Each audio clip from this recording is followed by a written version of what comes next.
అన్నింటికంటే ముఖ్యంగా ప్రజలు ఆలోచించాలి. అతను నా గురించే మాట్లాడుతున్నాడు. ఏంటంటే నిన్న వచ్చి 5 నిమిషాలు వచ్చి ఈ ఐటమ్ ని కాయ కచోరే లాకంటారు బాబు. దీన్ని జర జాగ్రత్తగా అప్లై చేయాలి, లేకుంటే టకాయర్లో కన్వర్ట్ అయ్యే ప్రమాదం. షో చేసి ఒక్క వ్యక్తికి ఒక పాకెట్ భోజనం ఇచ్చారండి. ఒరే అన్న రూల్స్ పెడతారు, ఆయన ఫాలో అవ్వరు, కానీ మనం ఫాలో అవ్వాలి. ఒక వ్యక్తిని పరామర్శించారండి, ఒక వ్యక్తిని సపోర్ట్ చేశారండి. సిగ్గుకి స్పెల్లింగ్ మర్యాదకి మీనింగే కాదు, నవ్వుకి టైమింగ్ కూడా తెలియదు. ఏదోకే ఆ పేపర్ ఉంది, రాయొచ్చు కదా పాజిటివ్ గా. మానవత్వం ఉందా, బుద్ధి ఉందా, బుర్ర ఉందా? ఏంటివన్నీ వికృతమైన చేష్టలు, పనికిరాని చేష్టలు. నువ్వు వేసే యాశాలకి చేసే పళ్ళకైనా సంబంధం ఉందేంట్రా? ఎవరు చేయరు ఇవన్నీ. అందుకే నేను చెప్పాను ఎస్కోబార్ అని. Okay, no use. వాడు విండండి. ఇదే మరి చేసేవాడు, ఏది చేసినా ఇదే మారిగా. తమకు అన్నిటికీ నవ్వే. తమ దగ్గర నాకు బాగా నచ్చింది అదే. ఏంట్రా అంత టెన్షన్ పడుతున్నాను? ఈ ఊళ్ళో ఉన్నాడు రా బిల్డప్ బాబాయ్ అని. ఆడు వచ్చాడంటే పెద్ద తలనొప్పరా, వచ్చేసాడు. చూసారా ఎంత ఎంత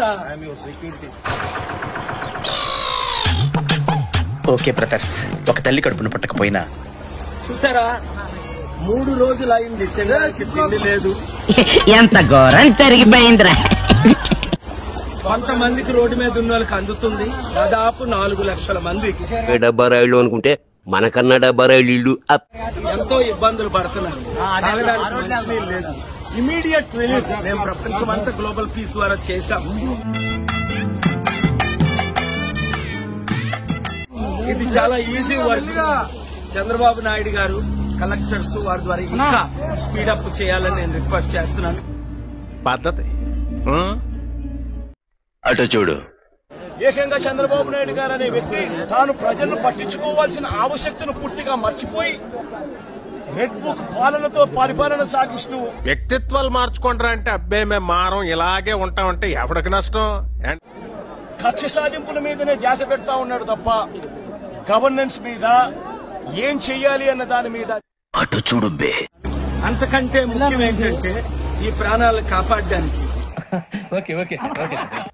ఇలాంటి ఇంత ముందు జరగకుండా ఏ విధంగా హైడ్రా ద్వారా ఇల్లీగల్ కన్స్ట్రక్షన్స్ అన్ని కొట్టేస్తే కొత్త చట్టం తీసుకొచ్చి కరెక్ట్, ఇది కరెక్ట్ గా చెప్పేవయ్యా. ధ్యాస లేకనే ఇది మ్యాన్ మేడ్ ఫ్లడ్ కింద ఇంత భీకరంగా తయారైన ఫ్లడ్ ఇది. జీవితంలో నువ్వింకా మారవా? మారను. మనం ఎన్ని మాట్లాడడం కరెక్ట్ కాదు.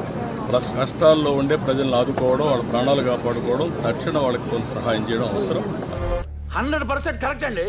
రాత్రి అంతా నిద్ర లేకుండా ఒక ముఖ్యమంత్రి గారు ప్రజల కోసం తిరుగుతున్నాడా? వాస్తవం. మీరేమో రాత్రి అంతా హ్యాపీగా ఏసీ రూమ్ లో పడుకున్న ఇలాంటి తప్పుడు ప్రచారాలు చేయడానికి కడుపుకు అన్నం తిన్నారు, గడ్డి తిన్నారు. ఏంటది? జఫడా ఏమండి? Give respect and take respect. అవునంటే రాయేసి తిడతాడంటే ఎదో పనులు చేసేవాడిని తిట్టక ముద్దెట్టుకుంటారు రైటరా. వేసేసాడు, బాగా వేసేసాడు. ఎదో పనులు చేసేవాడిని ఎదవే అంటారు. నేనెంత ఎదవనో నాకే తెలియదు. మాకు తెలుసులేరా. ఈ టైంలో కూడా ఎంత ప్రజలు ఎంత ఇబ్బంది పడుతున్నా కూడా తండ్రి కొడుకులు ఇద్దరు వరదలో తిరుగుతూ ఉంటే కొద్దిగా మారండ్రా.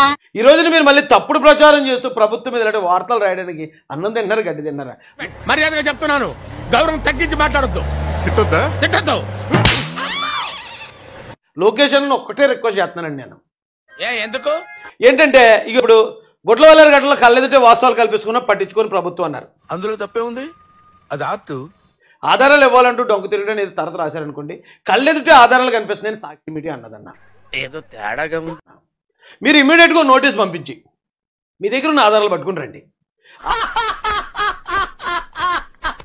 ఏం పాయింట్ పెట్టావన్నా, సూపర్. ఆధారం లేకుండా మీరు వస్తే కనుక ఇలాంటి తప్పుడు ప్రచారాలు చేసినందుకు ఖచ్చితంగా మీ మీద ఈ రాజద్రోహం కేసు పెడతానని ఒక ఏం ఫీల్ ఉన్నది మామయ్య. ఒకరికి ఆ టీవీ9 వాళ్ళు ఒకరికి, ఎన్టీవీ వాళ్ళు ఒకరికి, ఈ 3 ఛానల్ కలిపి ఏం చేస్తున్నాయి? సరిపోయింది. హీరో విలన్ కొట్టుకుని కమెడీని చంపేసినట్టు నా మీద పడతారు అంటే నిజంగా జరిగిపోయింది అని ఒకవేళ జరిగిపోతే ఏదైనా ఒక ఆధారం చూపించాలి కదా.